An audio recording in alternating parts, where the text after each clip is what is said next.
গরিবেরা তোমরা ধন্য, কারণ আল্লাহর রাজ্য তোমাদেরই। ধন্য যারা ক্ষুধার্ত, তোমরা তৃপ্ত হবে। ধন্য যারা কাঁদছ, তোমরা হাসবে। ধন্য তোমরা যখন লোকে তোমাদের ঘৃণা ও নিন্দা করে আর ইবনে আদমের নামে তোমাদের অপবাদ দেয়, তখন খুশি হয়ে আনন্দে নেচে ওঠো, কারণ বেহেশতে তোমাদের মহা পুরস্কার আছে। তাদের পূর্বপুরুষরা নবীদের উপর এমনই করত।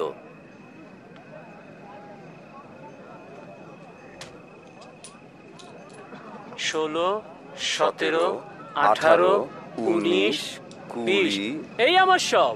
কি বলছো এই আমার সব মানে? হায় রে দুনিয়ার ধনী লোকেরা, এখানে কত সুখ ভোগ করছো।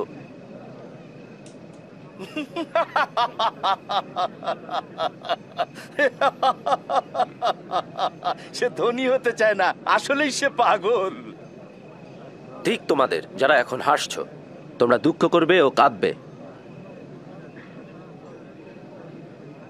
ঠিক যখন সবাই তোমাদের প্রশংসা করে, কারণ তাদের পূর্বপুরুষরাও ভণ্ড নবীদের প্রশংসা করত। যারা শুনছো তাদেরকে বলছি, তোমার শত্রুকে মহব্বত করো, ঘৃণা করলে ভালোবেসো, অভিশাপ দিলে আশীর্বাদ করো, কষ্ট দিলে মঙ্গল কামনা করো।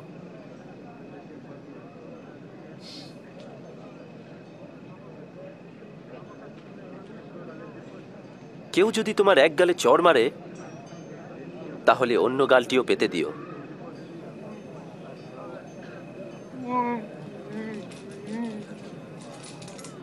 কেউ যদি তোমার চাদর জোর করে কেড়ে নেয়, তাহলে তোমার জামাটিও দিয়ে দিও। যারা তোমাদের কাছে চায় তাদের দিও। কেউ তোমার কোনো জিনিস নিয়ে গেলে তার ফেরত চেও না।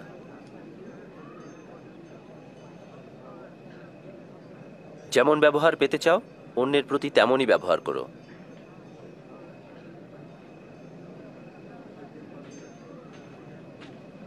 যারা তোমাকে ভালোবাসে যদি তাদেরই ভালোবাসো, তবে তাতে প্রশংসার কি আছে? মন্দ লোকেরাও তাই করে। এবং যারা তোমাদের উপকার করে কেবল তাদেরই যদি উপকার করো, তবে তাতে প্রশংসার কি আছে? পাপীরাও তো তাই করে। সে তাকে স্পর্শ করলো। সে কিভাবে তার সাথে কথা বলছে? তওবা।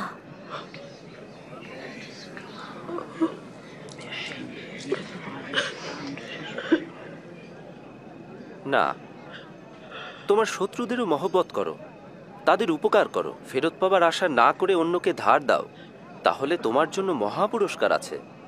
আর তোমরা মহান আল্লাহর সন্তান হবে, কারণ তিনি অকৃতজ্ঞ ও দুষ্টদেরকেও দয়া করেন। দয়ালু হও, কারণ তোমার বেহেশতি পিতাও দয়ালু।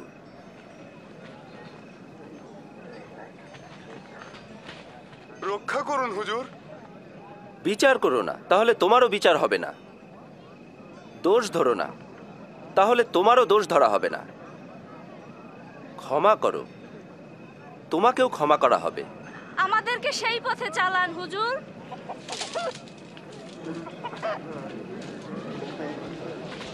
দাও, তোমাকেও দেওয়া হবে। যেভাবে মেপে দেবে তোমাকেও সেভাবে মেপে দেওয়া হবে। এক অন্ধ আর এক অন্ধকে পথ দেখাতে পারে না। যদি সে তা করে তাহলে দুজনেই গর্তে পড়বে। তোমার ভাইয়ের চোখে তুমি কুটা দেখছো, কিন্তু তোমার চোখে যে কড়িকাঠ আছে তা দেখছো না কেন? আমাদেরকে পথ দেখান হুজুর। আমাদের এখন আপনাকেই প্রয়োজন হুজুর। ধন্য সেই মা যিনি আপনাকে গর্ভে ধরেছেন। তারাই ধন্য যারা আল্লাহর কালাম শোনে এবং তা মানে।